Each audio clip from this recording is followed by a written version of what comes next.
This CACFP meal pattern webinar on infant meals was presented on July 14th, 2020 to a center-sponsor audience. The version you are currently viewing has been edited and shortened from the original. Hello and welcome to the Child and Adult Care Food Program Meal Pattern webinar on infant meals. The Child and Adult Care Food Program can also be shortened to CACFP, which is how we will be referring to the program for this webinar. My name is Shirley Wu, and I am a child nutrition specialist at the Oregon Department of Education. I work with the CACFP in Oregon, and today we will be going over infant meal requirements and some basic science related to infant feeding. This webinar was funded by a grant from the USDA. Welcome, everybody.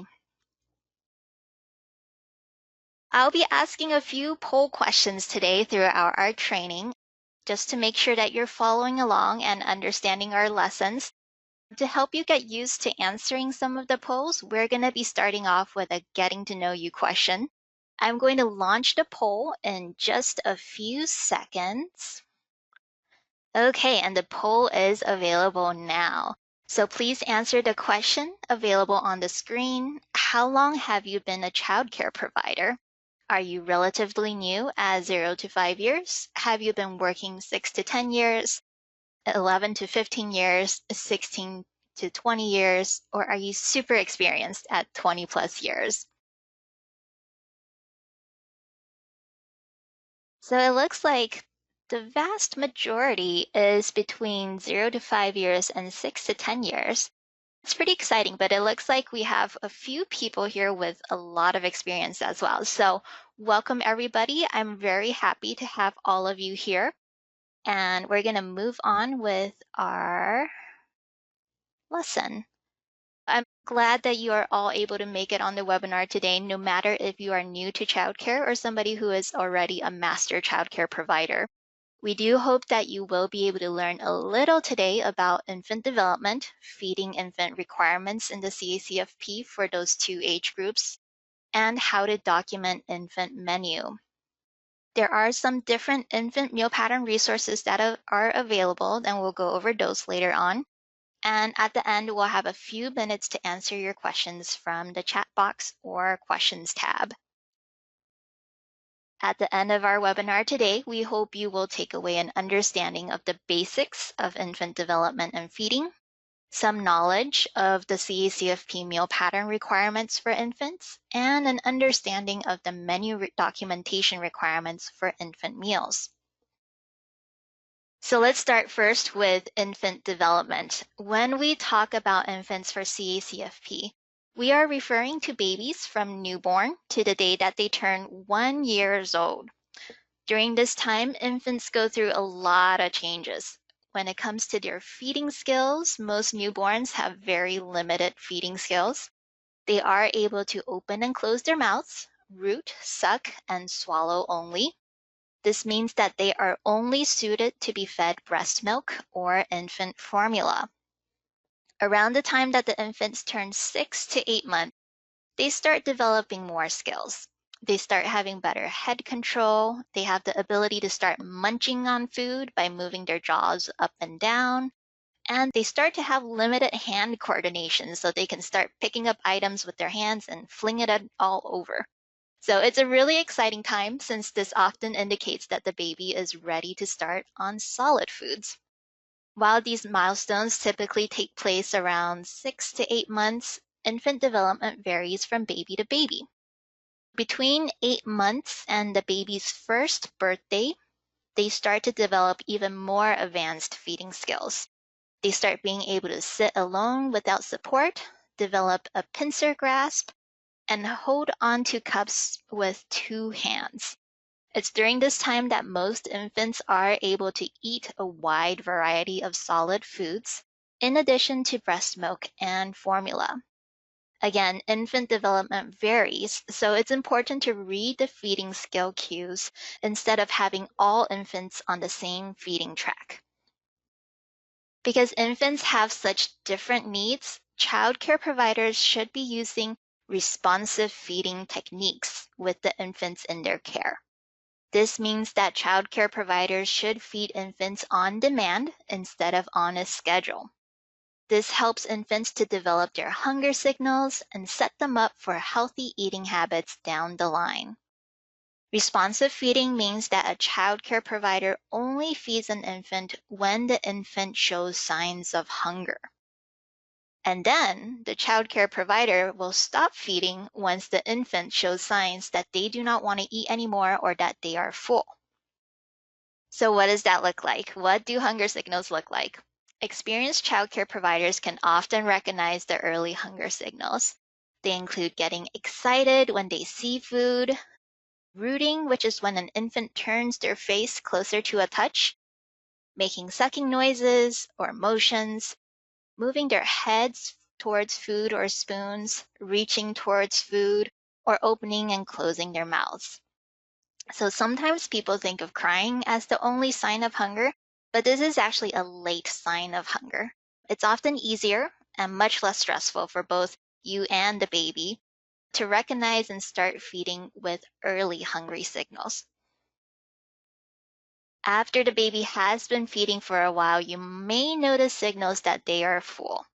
These full belly signals can be slower sucking motions or cessation of sucking altogether. Babies may turn their heads away or fall asleep even. Once they are older, they may push food away or seal their lips together. Sometimes it can show itself as distracted behavior, not paying attention to the food. Now that we went over some of the highlights of infant development and feeding, let's do a quick poll. What does responsive feeding mean to you? Is it A, feeding an infant when you have time to respond to the infant? Is it B, feeding an infant on demand? C, feeding an infant only when a parent says it's okay? Or D, feeding an infant on a set schedule? And I'm going to go ahead, launch that poll. All right, nice job, everyone. So it looks like most people chose feeding an infant on demand. Great job. It looks like we're all paying attention here. And the answer is, of course, B, feeding an infant on demand. So that is what responsive feeding means. And infants are best suited for an on-demand feeding schedule because of their varying development.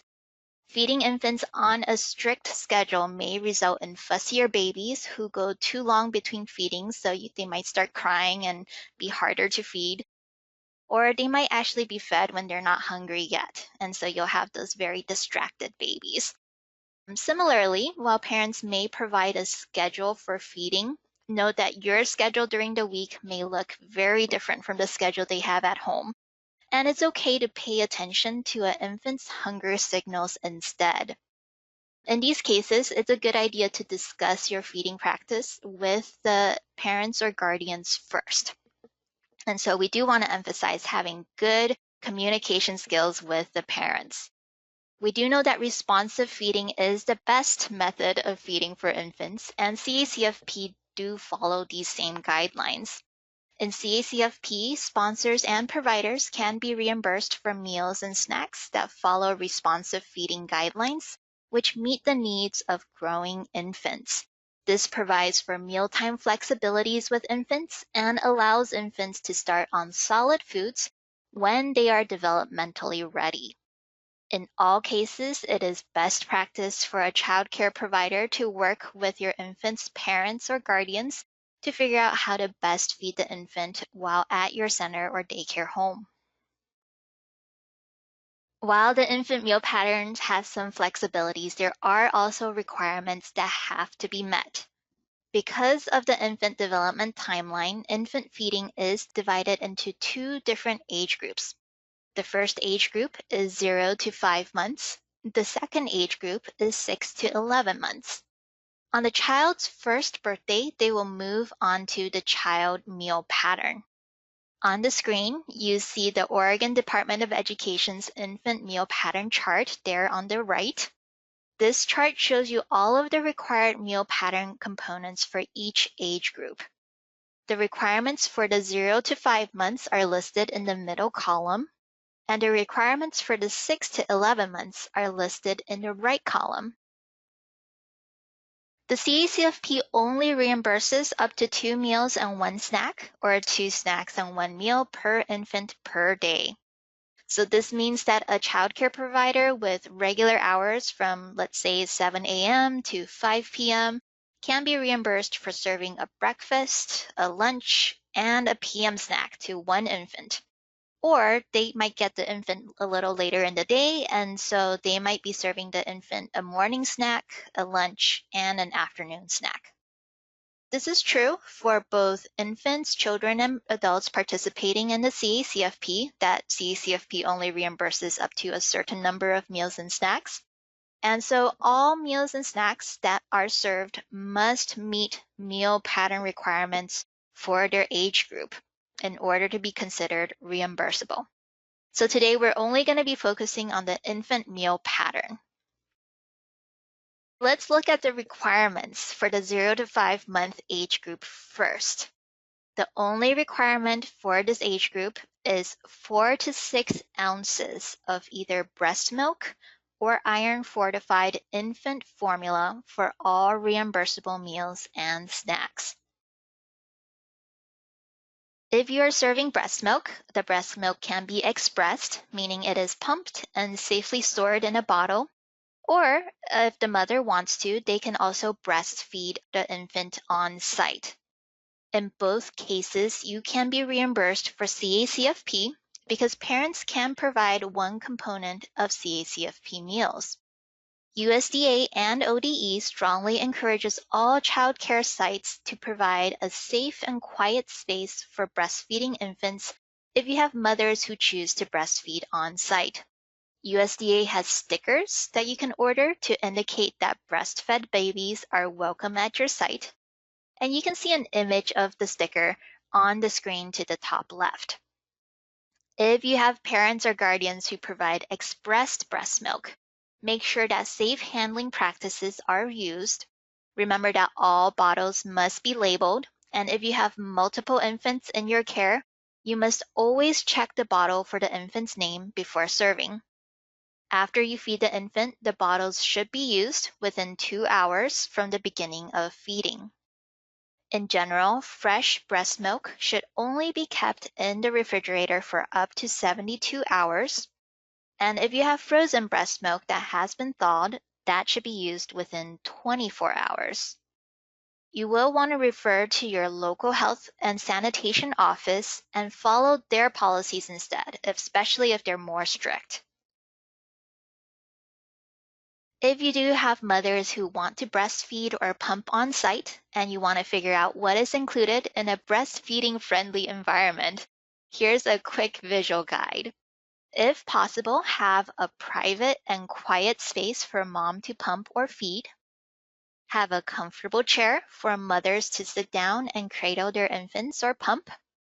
Provide disinfectant wipes for cleanup, or even better, have a sink available in the room with soap and hot water. Have a trash can handy for trash disposal. If possible, have electrical outlets so mothers can plug in pumps as needed. And finally, have a clear table that mothers can set food, water, or equipment on while they are feeding their babies or pumping. If you do have infants who take formula instead, make sure that the formula is iron fortified, meaning that it has 1 milligram or more of iron for every 100 calories. To verify that a formula is iron fortified, check the ingredient label and look under vitamins and minerals. It should list nutrients for each 100 calories, and the listed amount should be at least 1 milligram. So the example that I have on the screen has 1.9 milligrams of iron. That will meet our requirement. All formulas that are served in CACFP must be regulated by the FDA. This means that the formula has to be produced in the US. And for safety reasons, make sure that all prepared formulas are used within 24 hours. Time for another quick poll. We learned about the meal pattern requirements for infants in the 0 to 5 month age group. Infants in this age group require how many fluid ounces of breast milk or formula for all meals and snacks? Is it A, 2 to 4 fluid ounces, B, 2 to 6 fluid ounces, C, 4 to 6 fluid ounces, or D, 6 to 8 fluid ounces? So let me go ahead and launch that poll. All right, so the poll is open. Good job, everyone. So it looks like the majority have it. And yes, it is 4 to 6 fluid ounces. Remember, 4 to 6 fluid ounces is required for all meals and snacks for infants 0 to 5 months old. So what happens then after they turn 6 months? They start moving into that 6 to 11 month age group, and for this age group, you will continue to serve breast milk or iron fortified infant formula at all meals and snacks claimed for CACFP. At 6 months, the serving sizes for meals, such as breakfast, lunch, and supper, will increase to 6 to 8 fluid ounces for all meals, while serving sizes for snacks reduce to 2 to 4 fluid ounces. Once an infant is developmentally ready, sponsors can gradually introduce solid foods. So all infants are different. So some infants may be ready for solid foods before or after 6 months. So you should work with the infant's family to figure out when they are developmentally ready. The American Academy of Pediatrics has specific guidelines for developmental readiness. We also have a handout on developmental readiness for you to download under the Handouts tab. Here we have an image of an infant who is developmentally ready for solid foods. So how can you tell? Well, you can see that in this image, the infant's mouth is open and ready for food. Having an open mouth when food is around or reaching for food is one of the signs of developmental readiness. Another sign is that the infant sits in a chair with good head control. It's not flopping all over. In this photo, the infant can support their head and is able to look at their child care provider while they are seated, and that's very important too. One more sign of developmental readiness is being able to use their tongue to move food from the spoon to their mouth. Oftentimes for younger infants, the tongue is pushing the food out of the mouth when they're not ready. So once they are ready, the tongue will take the food and then move it into the mouth. Once an infant is developmentally ready, solids should be served at meals. Here are the required components at all meals. So at breakfast, lunch, and supper, they should be served up to 4 tablespoons of grains or meat alternates, or a combination of grains and meats or meat alternates. Vegetables or fruits also have to be served, and infants should be served up to 2 tablespoons of vegetables and fruits. And of course, 6 to 8 fluid ounces of breast milk or iron fortified infant formula is always required. If infants are developmentally ready for solid grains, they can only be served iron fortified infant cereals at meals. This means that the only creditable grains for breakfast, lunch, and supper are iron fortified infant cereals. These are often the first grains that are served to infants. Iron fortification is important because it's a mineral that's not common in a lot of the first solid foods that's served to infants, and it's very important for brain development. Check the ingredient list of an infant cereal that's being served to make sure that iron is listed, and you can see an example on the screen of iron on the ingredient list. If iron fortified infant cereal is not available, meat or meat alternates can be served instead. You can also serve a combination of infant cereal and also meat alternates if that's something that's preferable for the parents too. If you're serving meat or meat alternates, there's a wide range of commercially produced meats, poultry, fish, and shellfish that can be served. Whole eggs that include both the egg white and egg yolk can be served. It's very important that you're not serving only the egg whites or the egg yolks. That is not allowed. For meat alternates, real cheese and cottage cheese can also be served. Cooked beans and peas, single component jarred baby meats, and yogurt that has no more than 23 grams of sugar per 6-ounce serving can also be served. So there's a wide variety of creditable meat and meat alternates. So if iron fortified infant cereal is not an option at meals for any reason, you can serve a meat alternate instead.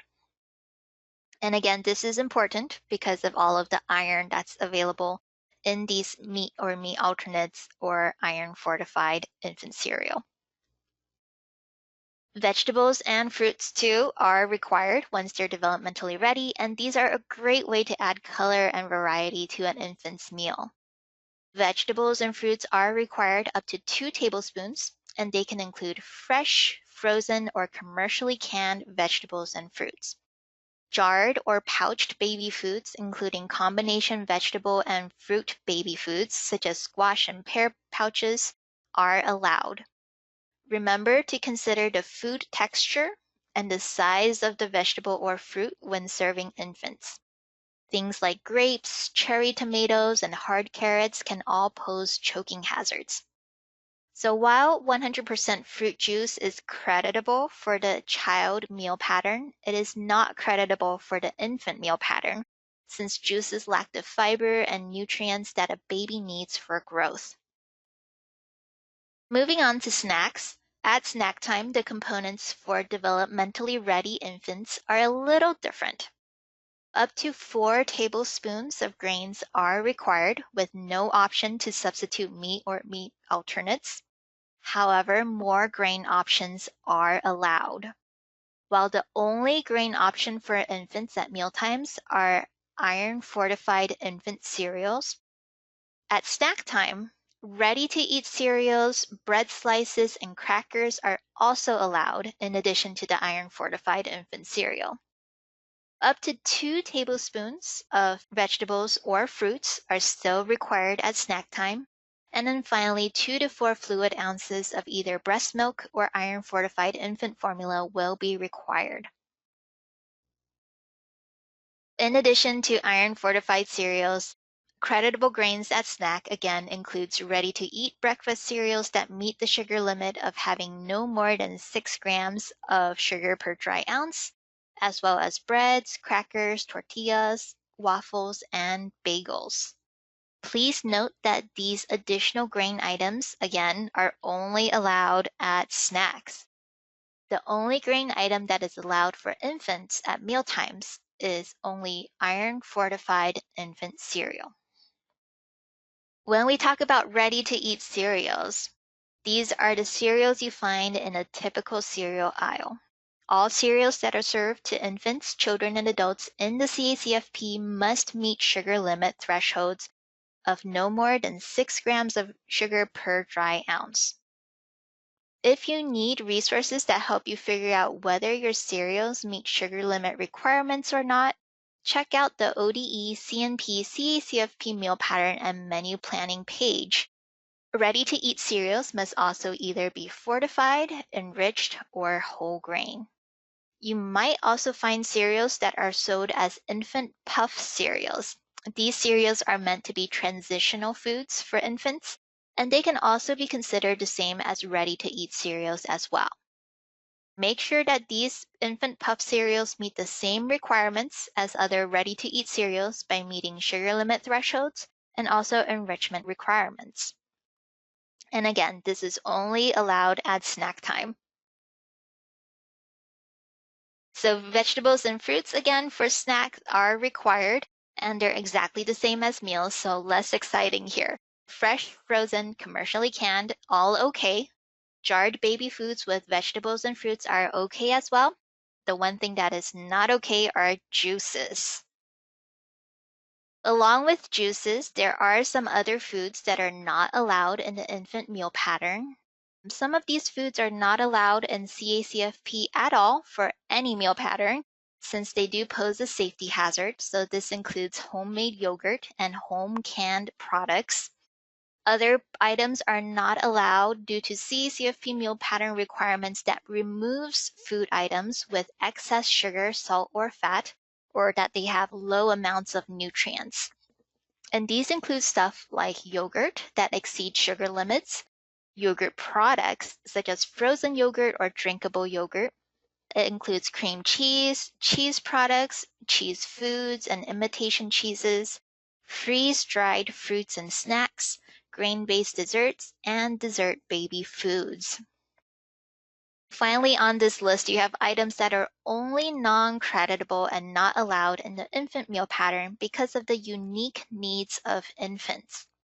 These include honey, which pose a botulism risk to infants, cow's milk and goat's milk, which are allowed in the child's meal pattern but disallowed in the infant meal pattern because infants should only have either breast milk or iron-fortified formula. You also include nut and nut butters, which can pose a choking risk for infants, soy yogurts and tofu, which do not include sufficient iron for growing infants, and juice, which we have already discussed a few times before. So many of the non-creditable foods are not creditable due to health and safety reasons. With infants, we need to take special care since they are a highly vulnerable group and are at high risk for foodborne illnesses. And this is why it is very important to keep food safety in mind. Infant care is very hands-on, and so remember to wash your hands every time before you feed a baby. Handle food, put away clean dishes, before you give medication to a baby, handle utensils and servingware, prepare bottles, before you treat wounds, and before you care for sick infants. We're going to move on to our fourth poll. Now that we have gone over non-creditable food items, which of the following is not a creditable meat or meat alternate? Is it cheese products, fish, whole eggs, yogurt that's within sugar limits? I'm going to go ahead and launch the poll.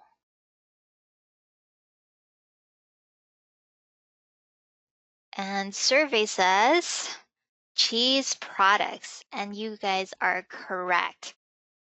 Cheese products is the non-creditable item out of our list of 4 here. And good job, everybody, for paying attention. And I'm going to head back to my slides real quick.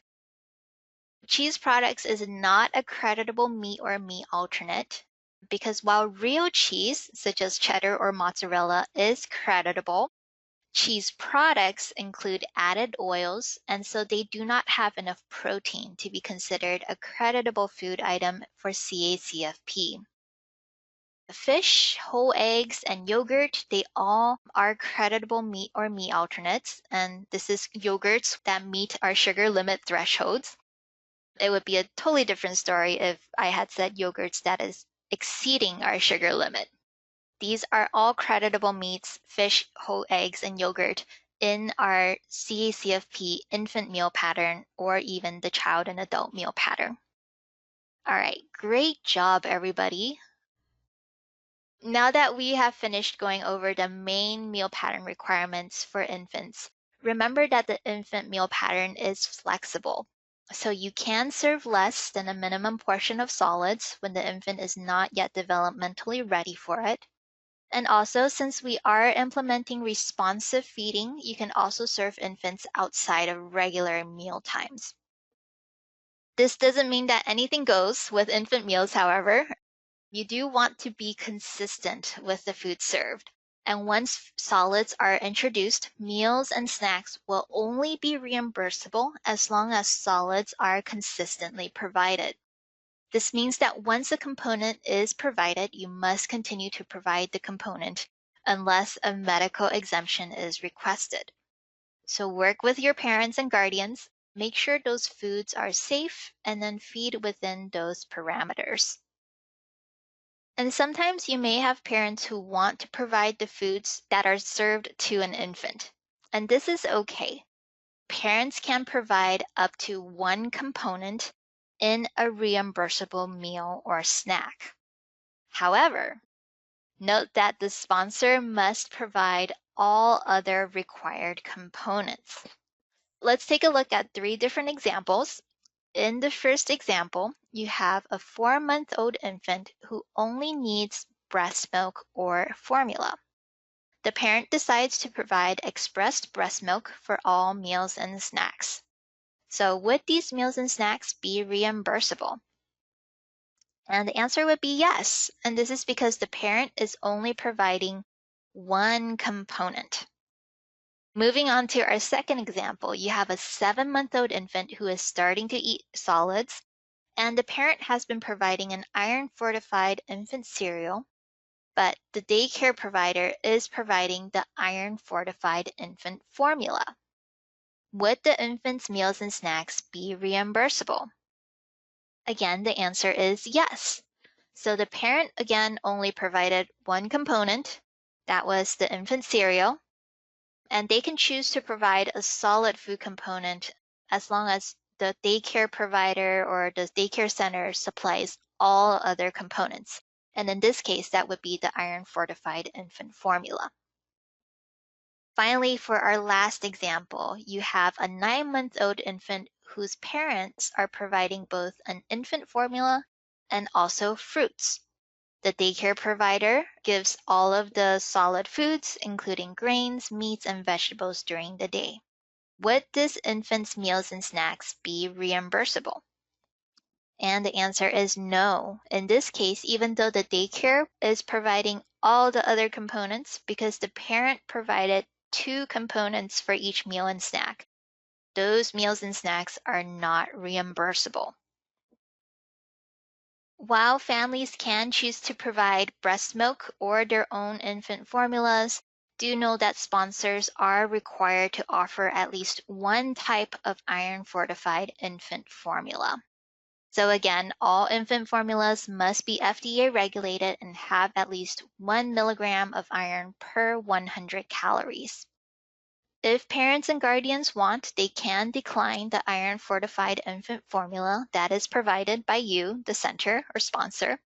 However, the sponsor cannot force families to bring their own formula or breast milk or even strongly suggest it.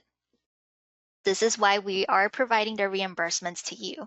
In cases where an infant requires a non-iron fortified formula or a FDA exempt formula, sponsors or providers must have a medical statement that is filled out by a licensed healthcare professional on file in order for those meals and snacks to be reimbursable. So what happens when you do have an infant who does require that low iron formula or another FDA exempt formula? These are often prescribed by a doctor. And so in these cases, you will want to provide a medical statement, which you can see on the screen, to the family. And in the first section, this section can be filled out by either you or the parent or guardian. It includes the name of the participant, the parent or guardian's name, and their contact information.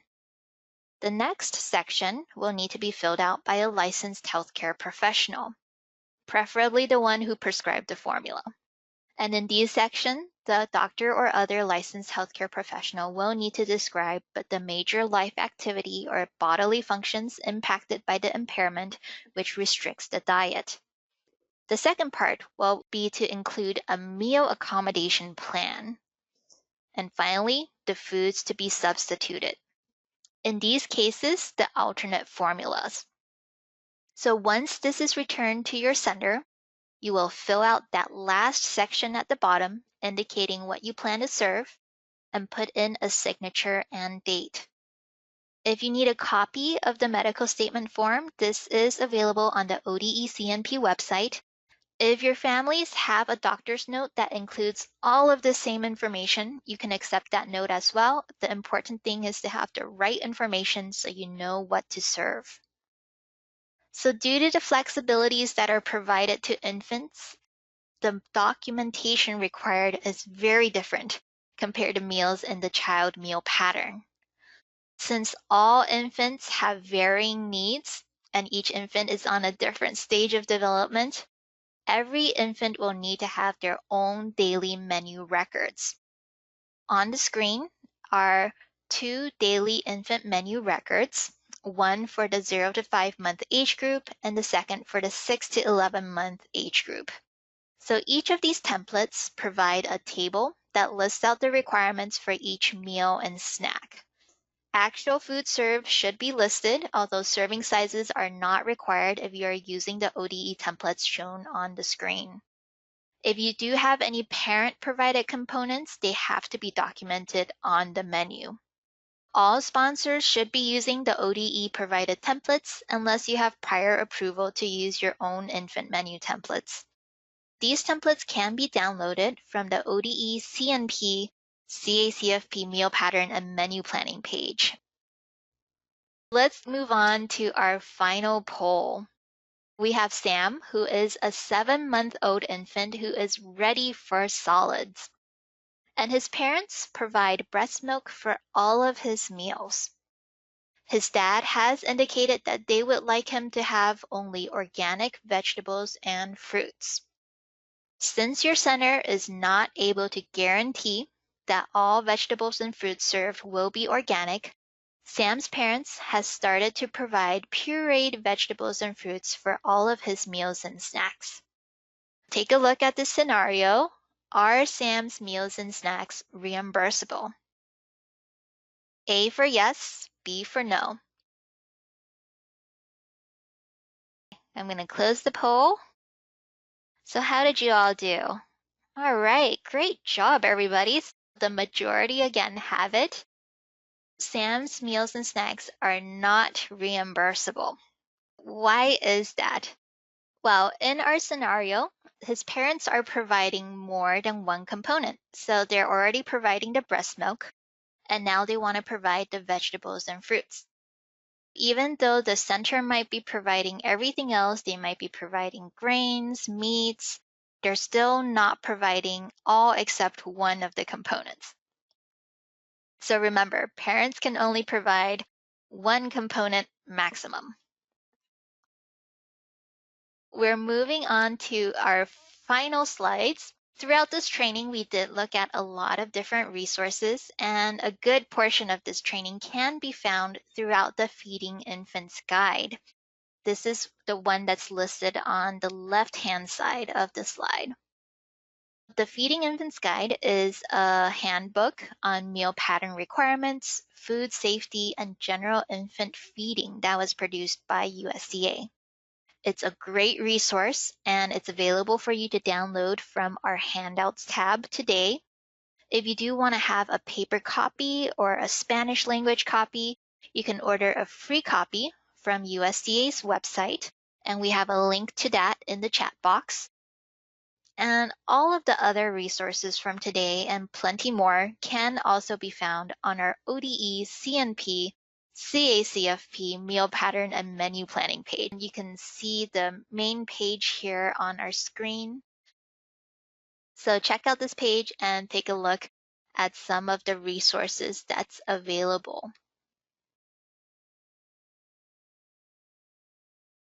Thank you so much for taking part in this. I want to let you know that ODE is committed to equity and excellence for every learner, and that starts from infancy. And we do want to make sure that all of our communities are supported in their goal to reach equitable implementation of policy, practices, procedures, and legislation, and that ODE as an institution is an equal opportunity provider.